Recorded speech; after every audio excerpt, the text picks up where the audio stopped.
Hello guys, welcome to notes वाली। इस video में मैं आपके लिए लाई हूँ केमिस्ट्री के चैप्टर नंबर 7 का most important topic that is ionic equilibrium.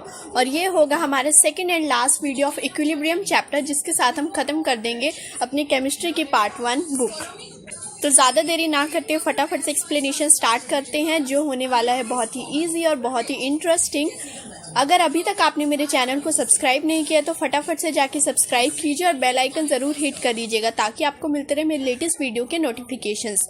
PDF का लिंक आपको डिस्क्रिप्शन बॉक्स में मिलेगा, जाइए और चेक कीजिए।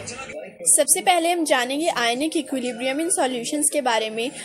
अब यहाँ पे आयंस और सॉल्यूशंस की बात हो रही है, तो सॉल्यूशन का मतलब हमें सॉल्यूट और सॉल्वेंट चाहिए, और आयंस की बात है तो उसके लिए इलेक्ट्रोलाइट्स चाहिए। इलेक्ट्रोलाइट्स वो सब्सटेंसेस होते हैं जो अपनी मोल्टन या एक्वस सॉल्यूशन में इलेक्ट्रिसिटी कंडक्ट करते हैं। 3 टाइप्स के इलेक्ट्रोलाइट्स होते हैं, एसिड, बेसिस एंड सॉल्ट, जिनके बेसिक कैरेक्टरिस्टिक्स हम जानते हैं फ्रॉम जूनियर क्लासेस। अब हम जा रहे हैं आयनिक इक्विलिब्रियम को डिफाइन करने। जब एक्वस सॉल्यूशन के अंदर आयंस के बीच में इक्विलिब्रियम आता है तो उसे हम आयनिक इक्विलिब्रियम बोलते हैं।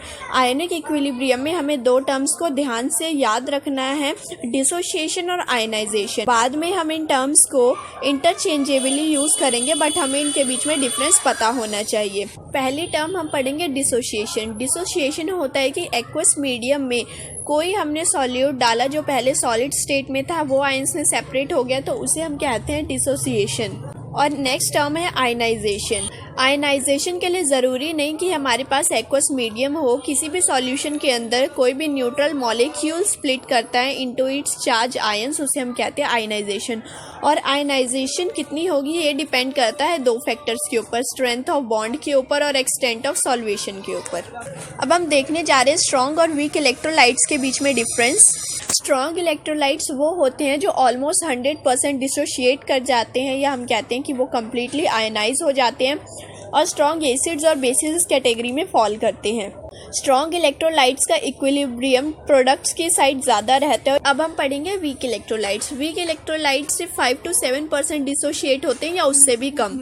वीक एसिड्स और वीक बेसिस इस कैटेगरी में फॉल करते हैं और इनका इक्विलिब्रियम रिएक्टेंट साइड ज़्यादा रहता है। अब हम एसिड्स और बेसिस के बीच में डिफ्रेंशिएट करने जा रहे हैं, जिसके लिए हम 3 थ्योरीज का यूज़ करेंगे। फर्स्ट है आर्हेनियस कॉन्सेप्ट, ये वही कॉन्सेप्ट है जो हम 10th में ऑलरेडी पढ़ चुके हैं।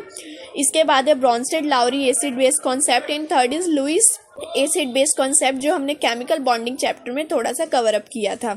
आर्हेनियस कॉन्सेप्ट के हिसाब से एसिड्स वो सब्सटेंसेस होते हैं जो एक्वस मीडियम में H पॉजिटिव आयन देते हैं, और बेसिस एक्वस मीडियम में हाइड्रोक्साइड या हम कह सकते हैं हाइड्रोक्साइल आयन देते हैं। बट इसके कुछ लिमिटेशंस हैं कि जैसे हम जानते हैं कि अमोनिया बेसिक होता है नेचर में, बट वो एक्वस मीडियम में कोई भी हाइड्रोक्साइड आयन नहीं देता, तो आर्हेनियस कॉन्सेप्ट अमोनिया की बेसिसिटी को प्रूव नहीं कर पाया।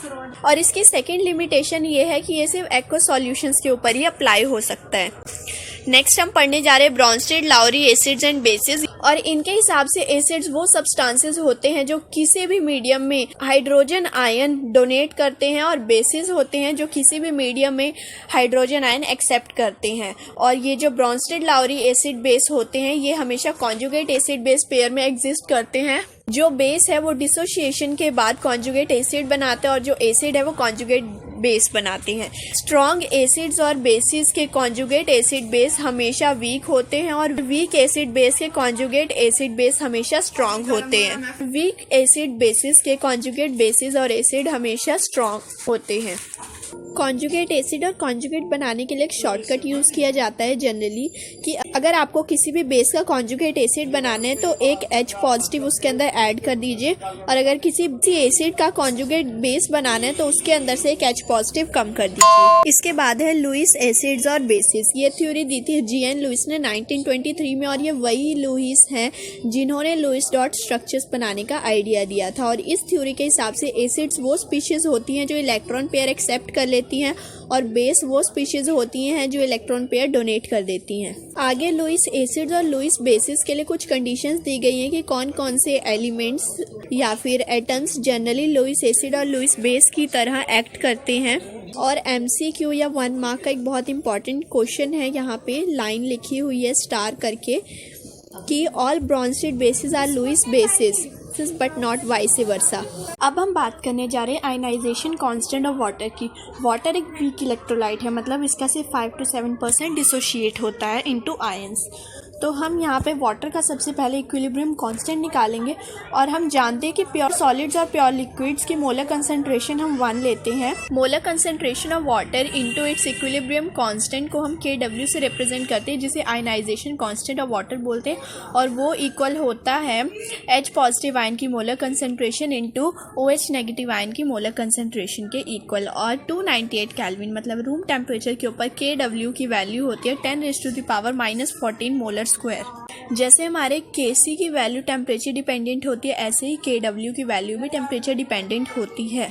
प्योर वाटर की मोलैरिटी 55.55 मोलर होती है और rate of dissociation of water to rate of undissociated water equal होता है 1.9 इंटू 10⁻⁻9 के, या जिसे हम राउंड ऑफ करके 2 इंटू 10⁻�9 भी लिख सकते हैं। अब हम पढ़ेंगे पीएच स्केल। पीएच जिसे हम पावर ऑफ हाइड्रोजन भी बोलते हैं, और इसे हम डिफाइन करते हैं negative logarithm of concentration of H positive या फिर हाइड्रोनियम आयंस इन मोल पर लीटर, और लॉगरिदम लेना है वो 2⁻10 वाला लेना है। पिछले वीडियो में मैंने आपको स्टेप्स दिए थे कि लॉग्स और एंटीलॉग कैसे सॉल्व करने हैं, और वही सब यूज़ करने हैं, तभी आप इस चैप्टर के न्यूमेरिकल्स कर पाएंगे, अदरवाइज नहीं हो पाएंगे। वाटर न्यूट्रल होता है जब उसके अंदर H पॉजिटिव और हाइड्रोक्साइड आयंस की कंसंट्रेशन इक्वल होती है, मतलब 10⁻⁻7 मोल पर लीटर होती है।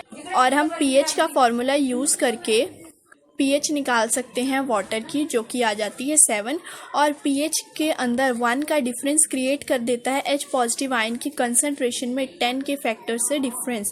मतलब आपके पास 2 लिक्विड्स हैं, एक की pH 3 है, एक की pH 4 है, तो pH 3 वाले के अंदर H पॉजिटिव आयंस की कंसंट्रेशन 10 टाइम्स ज़्यादा होगी as compare to pH 4 liquid.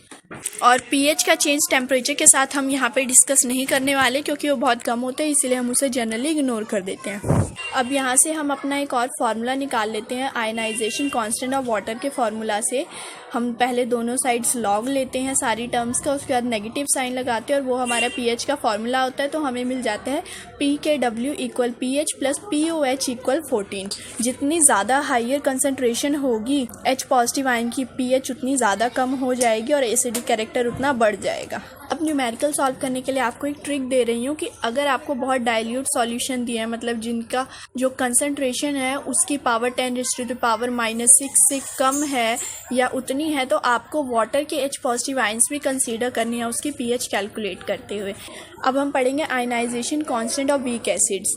हम पहले किसी भी एसिड की डिसोसिएशन के लिए उसका इक्विलिब्रियम कांस्टेंट निकालेंगे, और वाटर की कंसंट्रेशन, वाटर हम एक्सेस में ले रहे हैं तो उसकी कंसंट्रेशन को हम नेग्लेक्ट कर देंगे, फिर एसिड की कंसंट्रेशन को हम उसके इक्विलिब्रियम कांस्टेंट से मल्टीप्लाई करेंगे तो वो हमें Ka देगा, जिसे हम बोलते हैं आयनाइजेशन कांस्टेंट या फिर डिसोसिएशन कांस्टेंट ऑफ एसिड। और हम यहाँ पे कंसीडर करते हैं कि अल्फ़ा जो है वो डिग्री ऑफ डिसोसिएशन है, तो एट इक्विलिब्रियम पे हमारे एसिड की कंसंट्रेशन C- C रह जाती है और आयंस की कंसंट्रेशन C हो जाती है, और यहाँ से हम Ka कैलकुलेट कर लेते हैं। ये फार्मूला यहाँ पे डायरेक्ट डिराइव हो गया है, C² डिवाइडेड बाय 1 - अल्फ़ा। ये सिर्फ मोनोबेसिक एसिड्स के लिए, मतलब जिनके अंदर से 1 डिसोशिएबल हाइड्रोजन आयन होता है। लेकिन अगर आपके पास कोई एसिड है जैसे H3PO4 है या फिर आपके पास H2SO4 है, उसके लिए फार्मूला डिफरेंट हो जाता है। H2SO4 के लिए फार्मूला यहाँ दिया गया है 4C² α³ डिवाइडेड बाय 1 - अल्फ़ा, और आप बाकी एसिड्स के लिए भी डिराइव कर सकते हैं। फिर यहाँ पे आपको एक छोटी सी ट्रिक दी है कि नेगेटिव नंबर का एंटी लॉग कैसे लेते हैं। किसी भी नेगेटिव नंबर का एंटी लॉग लेने के लिए पहले हमें उसके डेसिमल के बाद वाले नंबर को पॉजिटिव बनाना होता है, तभी हम उसका एंटी लॉग ले सकते हैं। Next is ionisation of weak bases. जैसे हमने वीक एसिड्स का आयनाइजेशन कांस्टेंट निकाला, ऐसे ही वीक बेसिस का भी आयनाइजेशन कांस्टेंट निकल जाएगा, और यहाँ पे भी हमें डिग्री ऑफ डिसोसिएशन अल्फा ही लेके चलनी है। और एक रिलेशन यहाँ लिखा गया है कि pKa equal -log of Ka and pKb equal -log of Kb। अब हम रिलेशन पढ़ेंगे Ka और Kb के बीच में। हमने यहाँ पे जनरल रिएक्शन ना लेके एग्जाम्पल ली है जिससे आपको बेटर समझ आएगा, और यहाँ से हम अपना कंक्लूजन निकालते हैं कि Ka into Kb is equals to H positive ion concentration into OH negative ion concentration which is equal to Kw। और यहाँ से एक और कंक्लूजन आ जाता है, अगर हम दोनों साइड्स का लॉग ले लें तो Pka plus Pkb equal Pkw which is equal to 14 at room temperature.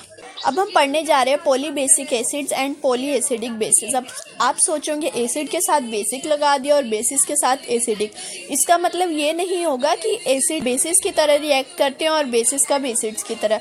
यहाँ पे हम डिफाइन करते हैं कि किसी भी एसिड की बेसिसिटी क्या होती है। वो होती है number of ionisable H positive ion in one molecule of an acid. जैसे हमारा HCl है, उसके अंदर 1 हाइड्रोजन आयन डिसोशिएट होके बाहर निकलता है पर मॉलिक्यूल, तो ये हमारा मोनोबेसिक एसिड होता है।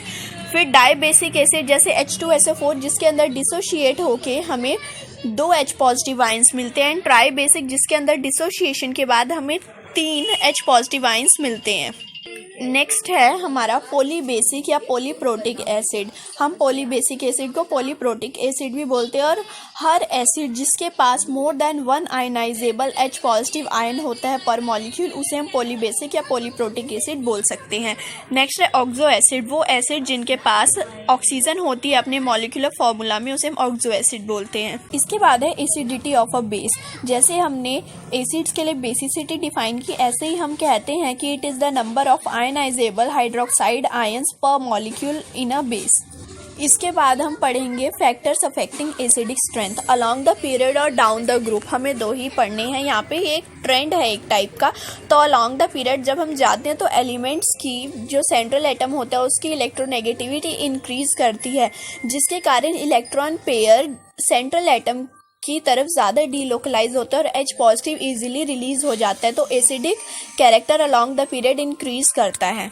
इसके बाद है acidic character down the group. Acidic character down the group भी इंक्रीज करता है, क्योंकि जैसे जैसे हम ग्रुप में नीचे जाते हैं तो फिर बॉन्ड डिसोशिएशन एंथैल्पी की वैल्यू डिक्रीज हो जाती है, क्योंकि सेंट्रल एटम से H पॉजिटिव का डिस्टेंस जो है इंक्रीज कर जाता है और H positive ion easily release हो जाता है। अब हम पढ़ेंगे कॉमन आयन इफेक्ट। मैंने आपको पिछली वीडियो में भी थोड़ा सा इंडिकेशन दिया था कि कॉमन आयन इफेक्ट क्या है। ये एक ऐसा फिनोमिना है जो ली चैडलियर प्रिंसिपल पर ही बेस्ड है, और कॉमन आयन इफेक्ट कहता है कि अगर एक्वस सॉल्यूशन में आयंस के बीच में इक्विलिब्रियम आया है, तो अगर हम कोई ऐसा आयन उसके अंदर ऐड करें जो ऑलरेडी प्रेजेंट है हमारे इक्विलिब्रियम मिक्सचर में, तो फिर रिएक्शन उस डायरेक्शन में प्रोसीड करेगा जहां उस एक्सेस आयन कंसंट्रेशन का इफेक्ट कम हो सके। इसके बाद 2 प्रोसेसेस पढ़ेंगे, hydrolysis and hydration.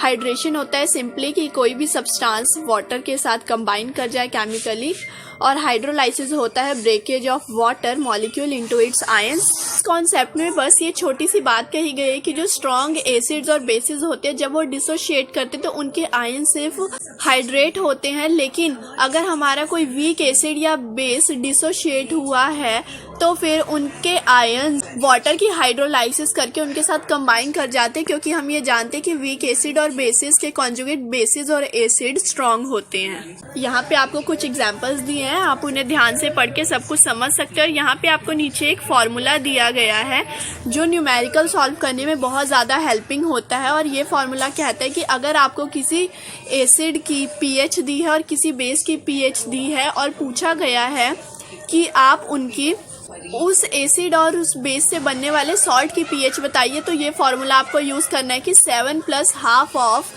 pKa minus pKb।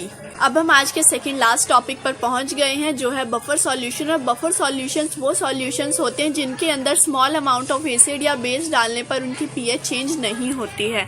इसके लिए कुछ फार्मूला है जो कॉन्जुगेट एसिड और कॉन्जुगेट बेसिस के कंसंट्रेशन के ऊपर डिपेंड करता है, और आप वो देख सकते हैं। और ये जो इक्वेशन दी है यहाँ पर, pH = pKa + log of conjugate base का concentration divided by concentration of acid तो इस इक्वेशन को हम हेंडरसन-हेसेल-बैच इक्वेशन भी कहते हैं। ये यहाँ पे लिखा भी हुआ है, हेंडरसन-हेसेल-बैच इक्वेशन। बेसिस के लिए भी हम बफर सॉल्यूशन की पीएच का फॉर्मूला डिजाइन कर सकते हैं। पी के ए की जगह बस पी के बी आ जाएगा और कॉन्जुगेट बेस की कंसंट्रेशन की जगह कॉन्जुगेट एसिड की कंसंट्रेशन आ जाएगी और एसिड की जगह बेस की कंसंट्रेशन। जो बफर सॉल्यूशंस की पीएच होती है वो डाइल्यूशन से चेंज नहीं होती है। और अब हम आगे अपने लास्ट टॉपिक पर जो है सॉल्युबिलिटी इक्विलिब्रिया। और सॉल्युबिलिटी इक्विलिब्रिया कहता है कि किसी भी सॉल्यूट को सॉल्वेंट के अंदर डिसॉल्व होने के लिए कंडीशन होती है कि उसकी सॉल्वेशन एंथैल्पी की वैल्यू उसकी लेटिस एंथैल्पी की वैल्यू से ज़्यादा होनी चाहिए। और solvation enthalpy nature of solvent पे डिपेंड करती है। और सॉल्युबिलिटी की टर्म्स पे हम 3 टाइप से अपने सॉल्ट्स को डिवाइड करते हैं, एक है सॉल्यूबल, एक स्लाइटली सॉल्यूबल और एक है स्पेरिंगली सॉल्यूबल।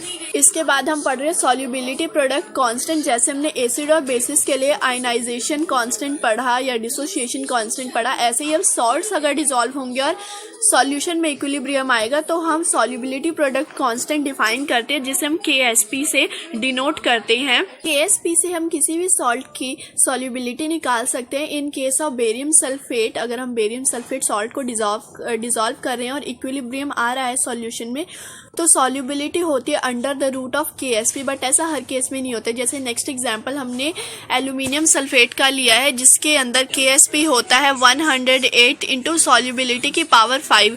और ऐसे जनरल फॉर्मूला दिया है सॉल्युबिलिटी के लिए, हम निकाल सकते हैं। और इक्विलिब्रियम कंडीशन पे QSP is equal to KSP। अगर QSP लेस देन KSP होगा तो रिएक्शन फॉरवर्ड जाएगा, मतलब सॉल्ट और डिसॉल्व होगा। KSP की वैल्यू लेस देन QSP होगी तो सॉल्ट प्रेसिपिटेट करेगा, मतलब वो क्रिस्टलाइज होगा, वो डिसॉल्व नहीं होगा फर्दर। इसके बाद है common ion effect on solubility of ionic salts. यहाँ पे बस एक प्रैक्टिकल एप्लीकेशन दिया है कि हम कॉमन आयन इफेक्ट को यूज करके किसी भी मेटल को या किसी एलिमेंट को हम उसके सॉल्यूशन से बहुत इजीली और हाई प्योरिटी का प्रेसिपिटेट करके कलेक्ट कर सकते हैं। और यहाँ पे एक और फार्मूला दिया है H पॉजिटिव आयन कंसंट्रेशन और Ka और KSP के बीच में, वो आप देख सकते हैं। और ये फार्मूला सिर्फ ये प्रूव करता है कि वीक एसिड्स की सॉल्युबिलिटी या फिर जो वीक एसिड से सॉल्ट बनते हैं उनकी सॉल्युबिलिटी H पॉजिटिव आयन की कंसंट्रेशन के इंक्रीज से सॉल्युबिलिटी इंक्रीज करती है। और अगर pH डिक्रीज हो तो भी सॉल्युबिलिटी वीक एसिड्स की या वीक एसिड से बने हुए सॉल्ट्स की इंक्रीज करती है। तो गाइज यहीं खत्म होता है हमारा केमिस्ट्री का chapter number 7 equilibrium. I hope आपको एक्सप्लेनेशन पसंद आया होगा। और अभी तक अगर आपने चैनल को सब्सक्राइब नहीं किया तो वो भी कर लीजिए और वीडियो को ज्यादा से ज्यादा शेयर कीजिए ताकि आपके फ्रेंड्स को भी बेनिफिट मिले अच्छे नोट्स का। एंड नेक्स्ट वीडियो में मैं मिलूंगी आपके साथ रिडॉक्स रिएक्शन के नोट्स के साथ। तब तक के लिए जुड़े रहिए हमारे साथ। Thanks for watching. Bye bye.